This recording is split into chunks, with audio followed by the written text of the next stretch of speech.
নিৰ্বাচন হ'ল আৰু গোটেই দেশতে অহা 1 তাৰিখে শেষৰ পৰ্যায়ৰ নিৰ্বাচন হোৱাৰ পাছত অহা 4 তাৰিখে ভোট গণনা আমাৰ নিৰ্বাচন আয়োগে নিশ্চিত কৰি দিছে।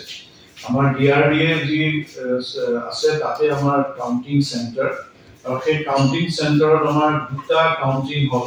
এইবাৰ আমি প্ৰথমবাৰৰ কাৰণে দুটা বিধানসভা সমষ্টিৰ কাৰণে নিৰ্বাচন অনুষ্ঠিত কৰিছো আৰু পুৱা 8টা বজাৰ পৰা আমাৰ কাউন্টিং আৰম্ভ হ'ব। কিন্তু তাৰ আগতে আমাৰ গোটেই কাউন্টিঙৰ লগত জড়িত ভোট গণনাৰ লগত জড়িত সকলো বিষয়ববীয়া সোমাব, কাউন্টিং এজেণ্টসকল সোমাব আৰু আমাৰ ষ্ট্ৰং ৰুম পুৱা 7টা বজাতে আমি খুলিম সকলোৰে উপস্থিতিত এজেণ্টসকলৰ বা কেণ্ডিডেটৰ ৰিপ্ৰেজেণ্টেটিভ এজেণ্টৰ সন্মুখত। আমাৰ ইতিমধ্যে যি প্ৰপ'জেল পঠাইছিলো ভাৰতৰ নিৰ্বাচন আয়োগলৈ চিফ ইলেক্টৰেল অফিচাৰৰ যোগেদি তাৰ হয়তো আমাৰ ইতিমধ্যে অনুমোদন লৈ আহিছে।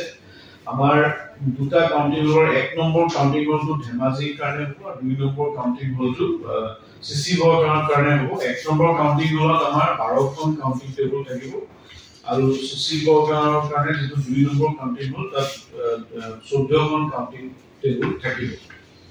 বাকি আমি কাউন্টিং চেণ্টাৰত আমি যিমান আমাৰ অফিচিয়েল আছে এজেণ্ট আছে আমি কাকো আমি কাউন্টিং চেণ্টাৰ অৰ্থাৎ ডিআৰডিএ কেম্পাছত আমি মোবাইল ফোন আনিবলৈ নিদো। আমাৰ ধেমাজি চাৰিআলিৰ পৰা আৰু ডিআৰডিএ পাৰ হৈ আগৰ এটা এইটো কি তিনিআলি বৰুৱা চুক তিনিআলি সেই জেগাটোত আমাৰ কোনো ধৰণৰ যান বাহন আমি চলাচল কৰিবলৈ নিদো।